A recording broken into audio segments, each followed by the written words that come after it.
My name is Lisa. I'm 26 years old. I have 2 kids, ages 4 and 3, who attend daycare. Currently, I'm working part-time at my uncle's company until my children grow up. My husband, who recently received a promotion to supervisor at the supermarket where he works, is 32 years old.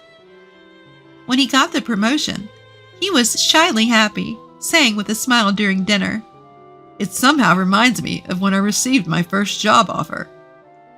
Our children, even though they didn't understand what was going on, seemed happy to see their parents having a cheerful conversation. It seemed like our family time was wrapped in happiness. Today, the promotion was officially announced, so I splurged a bit and bought some higher quality meat that my husband likes in celebration, and made a delicious meal while waiting for him to come home. However, when he came home, his facial expressions seemed different. I went to the door with our kids as usual and said, "Welcome home." But he didn't respond with his usual, "I'm home," and a smile. Our kids and I were puzzled, but I thought he might be tired, so I told him dinner was ready without making a big deal about it. While I was setting the table, my husband, who usually changes clothes and cheerfully comes straight to the dining table asking, "What's for dinner tonight?" sat at the table with a serious expression. And then, looking at the food laid out on the table, he said, "Hey, you! Is this supposed to be my celebratory meal?" I couldn't believe my ears. That's because he's never called me "you" before. Our kids didn't know how to respond to this unfamiliar version of their father and fell silent.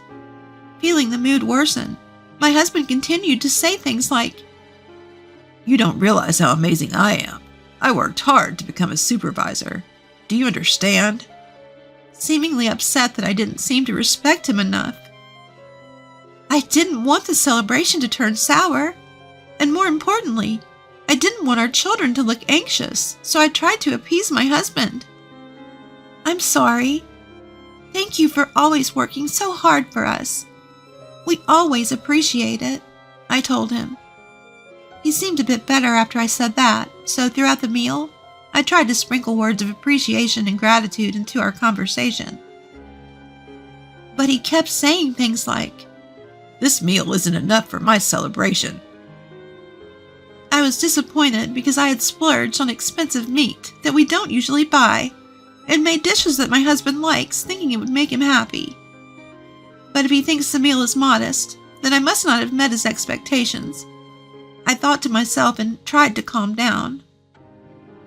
I figured his unusual behavior was due to being tired from his first day as a supervisor, and hoped he would be back to his normal self the next day. After the meal, I started cleaning up, relieved to see my husband talking to our children on the couch as usual. Usually, I can hear the 3 of them laughing, but it was very quiet, so I stopped what I was doing and listened to their conversation. I was stunned to hear what they were talking about. "If you want to be like Daddy, you have to study a lot. You'll have trouble in the future if you end up like Mommy, who doesn't study," he was saying. So I rushed over and stopped the conversation. "What kind of thing is that to say to the children?" I asked him, but he responded angrily, "It's not wrong. What's bad about it?" We'd never had a fight before, so I was at a loss for words. When I stayed silent, he sneered and said, "See, you can't answer, can you? You couldn't survive without me, could you?" "You don't want to live off of our children, do you?" I asked him. "What's gotten into you today? You're acting strange. You're not the type to say things like this, are you?" But my husband just replied, "I'm just saying what I've been thinking. I hate that you think you're on the same level as me." He made it sound as if the man I knew until yesterday wasn't his real self, but rather a facade he had been putting on. It was only then that I realized the man standing before me was my husband's true self. I was filled with an emotion I had never felt before. A mix of anxiety, sadness, and frustration at the shocking reality. At that moment, our eldest son, who is 4, said to me, "Mommy works a lot too."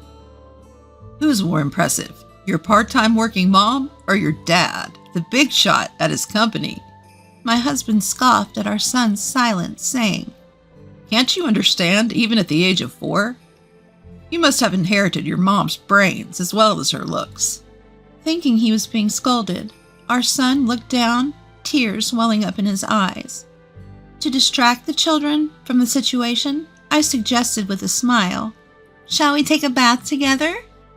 Usually it was my husband who bathed the kids, but they were thrilled to take a bath with me instead.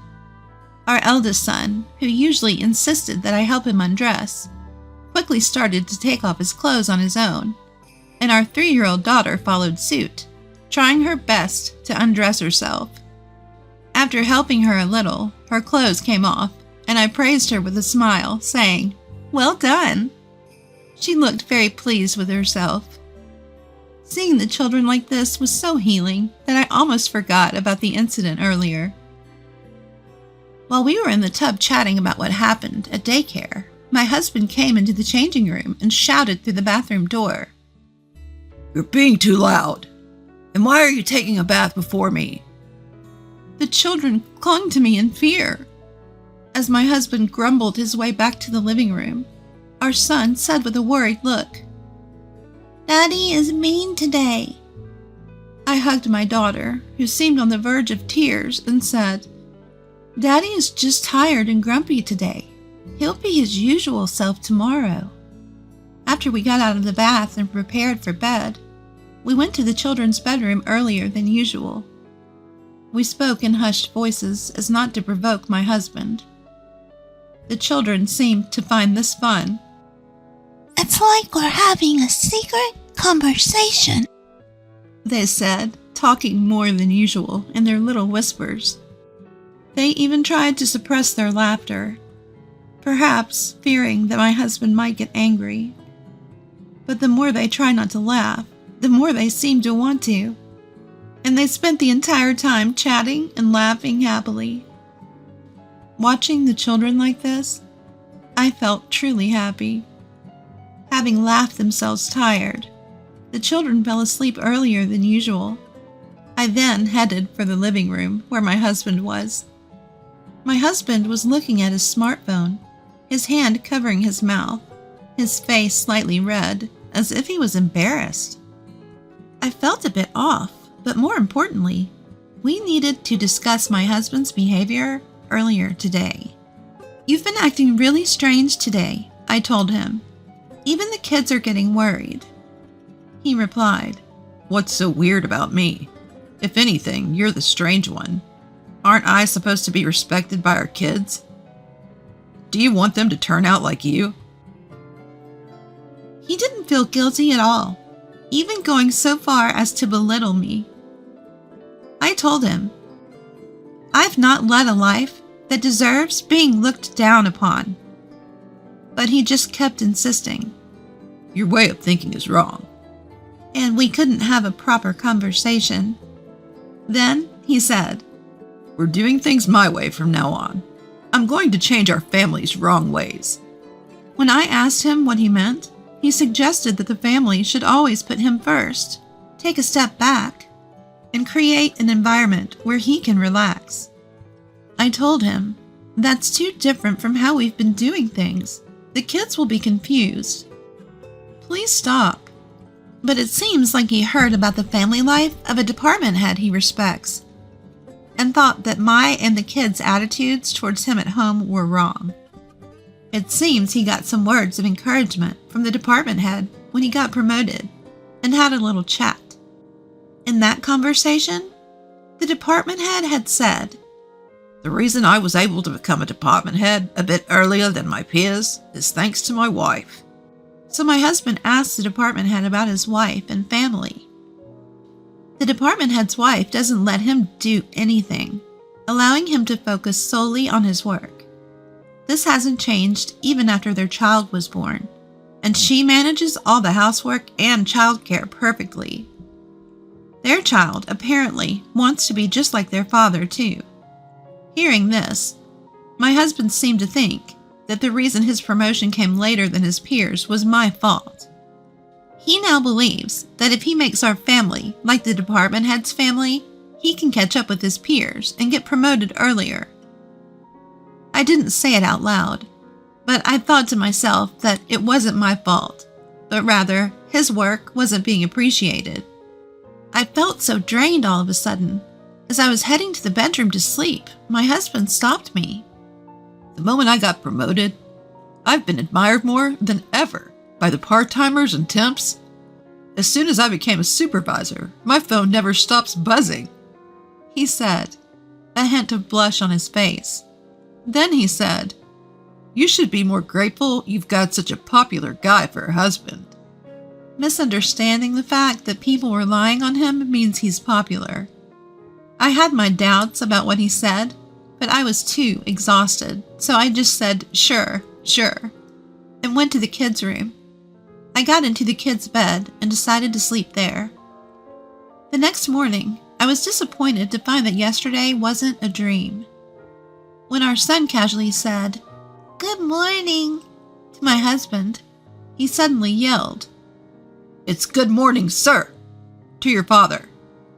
Our daughter, startled and scared, burst into tears, and our son, holding back his tears, said, Good morning, sir." Seeing this, I yelled, "Don't shout at them for greeting you as they always have." But my husband yelled back at me, "Didn't you understand what I said yesterday? You should be grateful just to be with someone like me," he continued. In front of the children, our eldest son, who had been holding back his tears as he had never seen such a quarrel before, also started crying. I couldn't help but join them in crying due to a mix of anger and sadness. Seeing this, my husband exclaimed, "What a depressing start to the morning," and left for work without eating his breakfast. As I was comforting the crying children, our eldest son caressed my head and told me, "Don't cry, Mom." Wiping away my tears, I hugged the children tightly and assured them with a smile, "I won't cry anymore." Then I prepared for my work and got the kids ready for daycare before heading out.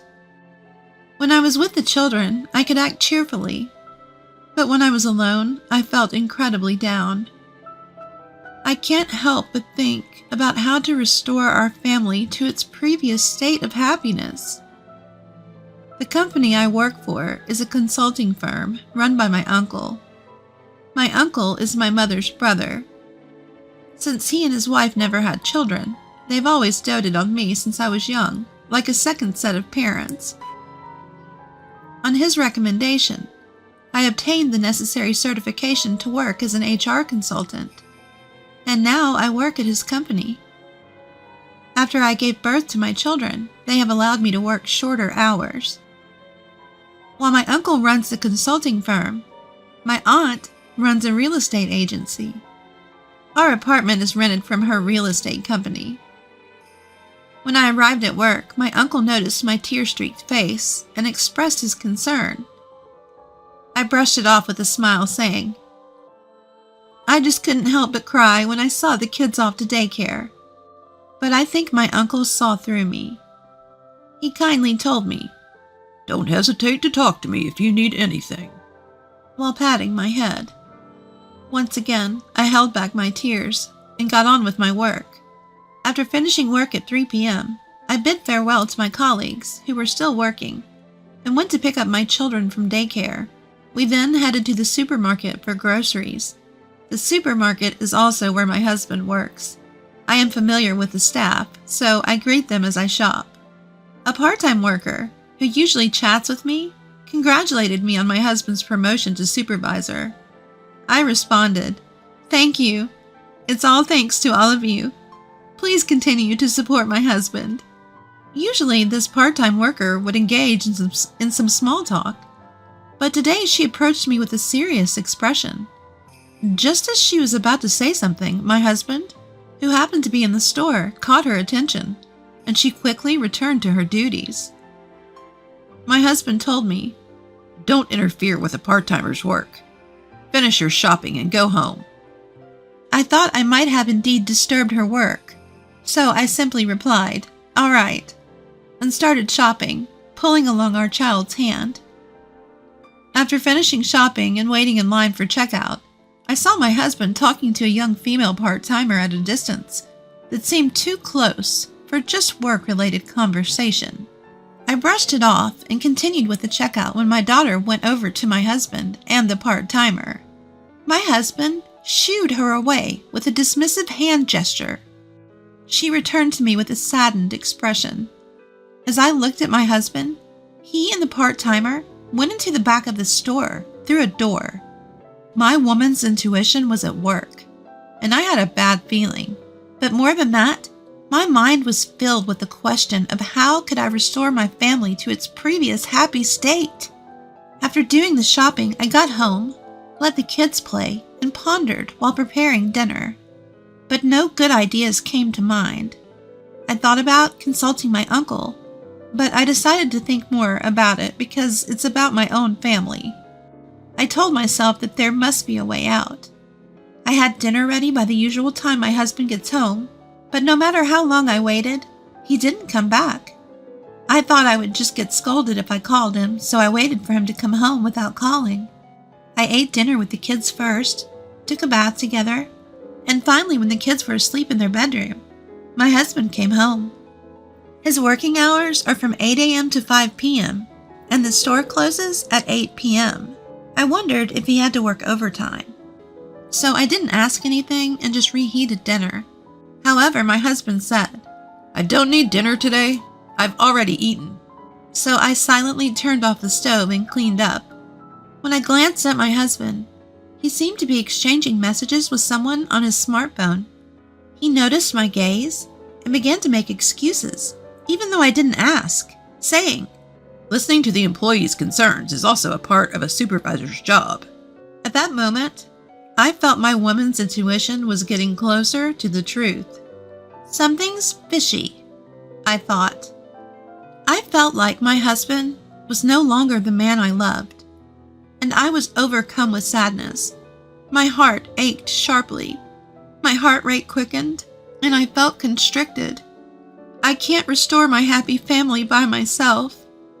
As my suspicion that my husband may have a woman he likes approaches certainty, my goal of restoring a happy family seems to be drifting away. My legs started trembling, so I said goodnight to my husband and decided to sleep in the kids' bedroom again, but I couldn't sleep, and morning came. The kids remembered what happened yesterday morning and said, "Good morning," politely to their father. I saw my husband off to work after breakfast saying, "Have a good day."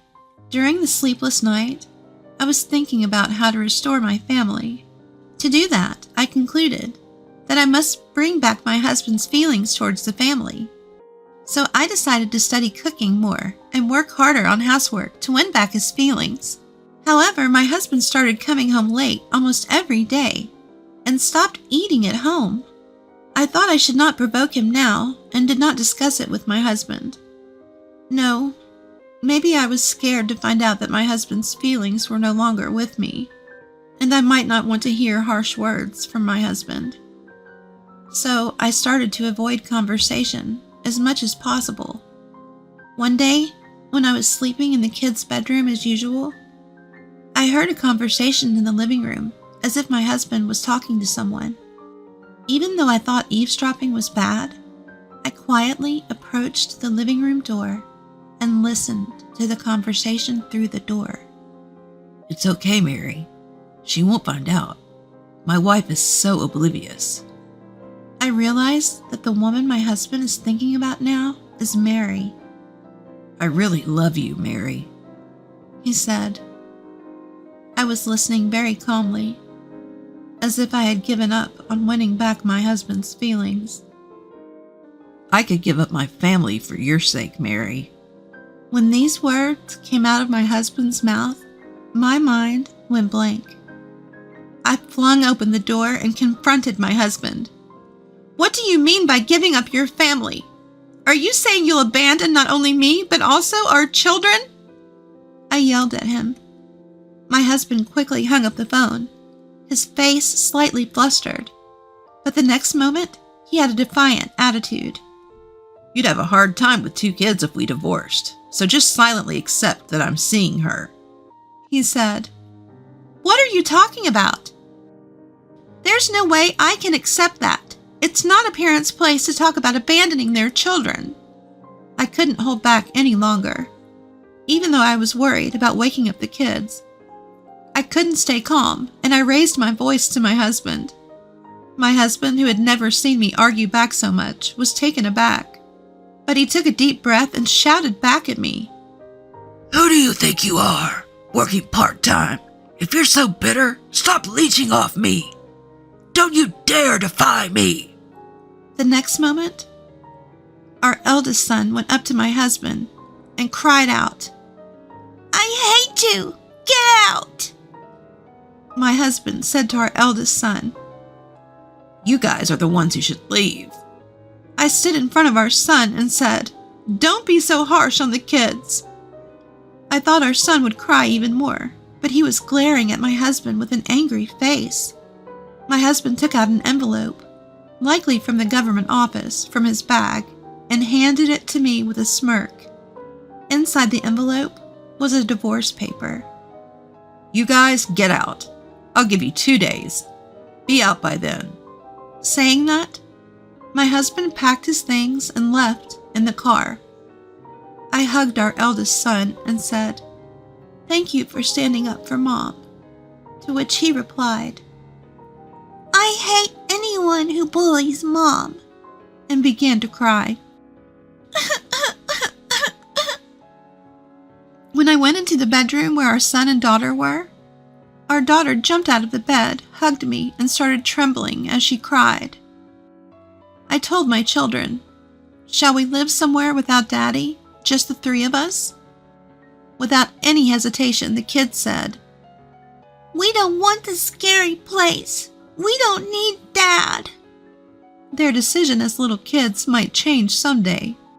However, living with someone who can easily say that he will abandon his children for the woman he loves will never lead to the happiness of the children. On the contrary, it might hurt the children physically and mentally. I thought the first priority was to separate the children from my husband as soon as possible. So even though it was late at night, I called my parents and told them everything that had happened. My parents told me to come home right away, but I declined, because it would take 2 hours to get there from here. The reason was that I really enjoyed the job at my uncle's company, and I thought it would not be good for the children to change their environment completely. Moreover, they have a lot of friends at the daycare center, and they look forward to going there every day, so I couldn't choose to go back to my parents' house right away. I consulted with my uncle and told him that I was planning to rent an apartment from my aunt's real estate company. My parents were worried, but they said they would come here first thing tomorrow and ask my uncle and aunt together. The following day, my parents came to my uncle's company, pleaded with him on my behalf, and my aunt was present too. They promised me they would rent me a room. Afterwards, since I was quite busy with work, I asked my parents to handle the moving preparations and picking up the kids from daycare. I had things to do, so I informed my parents I'd be back late and went to work.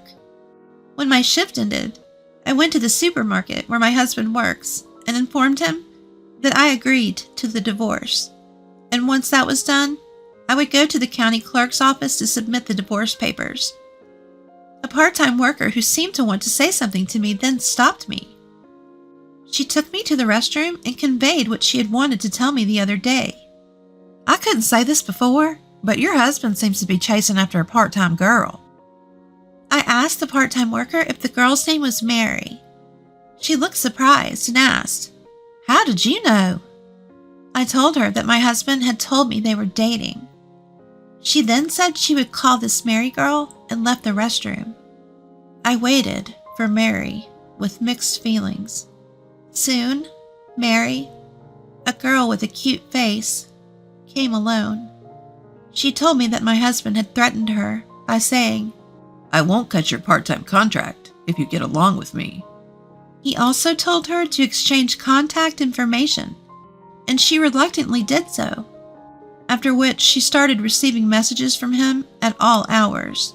She told me that he waited for her near the employee entrance until her late shift ended every day, and asked her to go to the diner, which was troublesome for her. What was even more frightening was that on Mary's days off, he would come near her house and tell her to come out. She thought this was scary, if true, and showed me all the content of the messages as evidence. I understood that what Mary was saying was true, and I told her that I had heard from my husband that he was dating Mary, and that wasn't the cause, but I would be submitting the divorce papers afterwards. Mary said she wished she had told me about this sooner, but I told her not to worry about it, as this divorce was inevitable. For some reason, we hit it off and exchanged contact information, and then left the restroom. I looked around the store for my husband. However, I couldn't find him, so I went around to the employee entrance and decided to have him called from the office. My husband approached me with a grin and said to me, So you've come to your senses. You can't support 2 kids on a part-timer's salary. With no sympathy left for my husband, I coldly retorted, I can't do it anymore. Let's get a divorce. He looked surprised and asked, Are you sure? How are you going to raise the kids on your own? I replied, You do know I work as a social worker, right? I work part-time with reduced hours, but my income is higher than yours, so don't worry. He seemed surprised. Then I said, I'm going to submit the divorce papers. Goodbye, and headed to the county clerk's office. After submitting the divorce papers, I felt a strange sense of relief, and I couldn't wait to see my children. As I was walking home, I heard a voice from behind me saying, Oh, Lisa! I turned around to see the department head's wife waving and approaching me. You seem cheerful. Something good happen? She asked. Well, it's a bit of a long story, I started, and she kindly suggested we go to a cafe to talk. I was hoping to see my children, but I also thought it best to inform her of my divorce, so we went to the cafe together. I told my parents, I'll be late. I have some things to discuss with the department head's wife before settling down at the cafe. I also informed her about my divorce and the reasons behind it. She seemed surprised to hear this. Oh, it sounds like you've only heard a beautified version of the story, she said. According to her, the department head is quite helpless outside of work. He's clumsy to the point that even when he tries to help with housework, it ends up creating more work for her. For instance, he would break dishes while washing them because his hands would slip with the soap. He would hang the laundry without straightening the wrinkles, and he almost caused a fire by overheating the pan while cooking. So she told him, just focus on your work. Every time you do something, it just adds to my workload. The reality was that the department head wanted to help with the chores, but she had forbidden him from doing so. When I asked if their child admired the department head because he became a manager at a young age and was therefore respected, she said, That must be it. He doesn't have to do anything at home. My husband is a complete goof outside of work. That's what makes him adorable. She smiled happily as she said this. I realized then that the department head wasn't a tyrant at home, but rather a cute husband who was led by the nose by his wife. They seemed like a pleasant family. I also discussed my concerns about what Mary was going through with my husband. I spoke to the department head's wife about Mary without her permission, considering Mary's safety. I knew her father was an executive at the supermarket where my husband worked. I was certain that her husband, who was eager for promotion, would succumb to pressure from above. The department head's wife said that if this was true, it would be a violation of company policy and needed to be investigated, so we ended the conversation there. Before we parted, she said to me, "You and your children have the right to happiness. If anything happens, let me know." And we exchanged contact information. When I hurried home, the house was already empty. "We've finished preparing for the move. Let's go to our new house," he said, and we got into the car and headed to our new house. My aunt's employees had helped, and my mother had decided where to place the furniture, so we were ready to start our new life right away. What surprised me more was the size of the living room and the number of rooms. Each of our children now had their own room. There was also a room for my parents to stay when they visited. I thanked my aunt and uncle for renting us this place at such a low rent.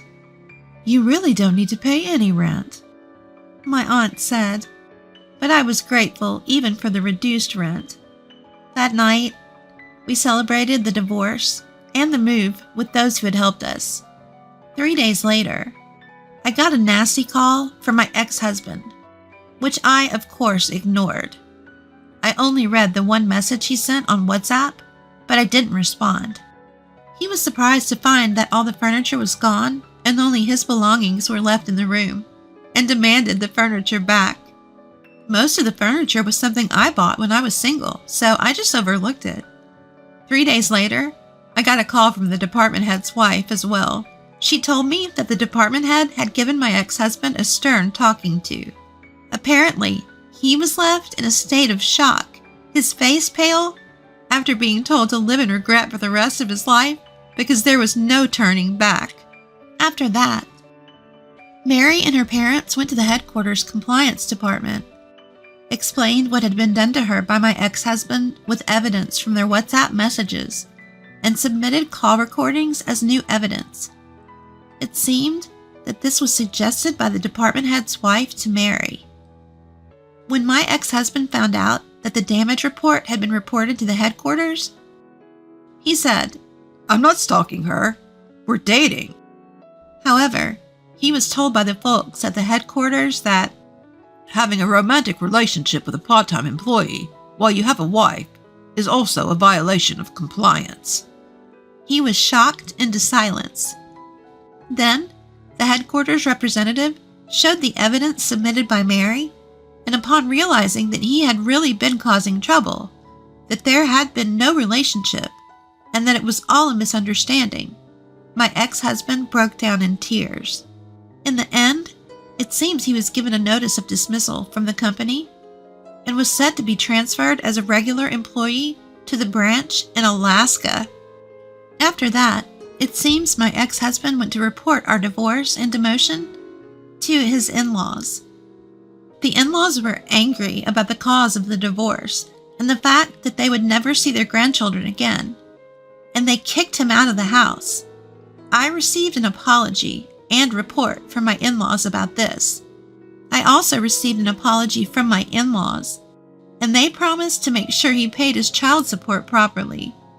Every day, I get messages from my ex-husband saying he wants to start over, but I'm thinking about blocking him soon. My children don't mention their father at all. On the contrary, they seem to be living happily, being pampered by their aunt and uncle. I'm done with marriage. From now on, I want to protect my children's smiles and happiness at all costs.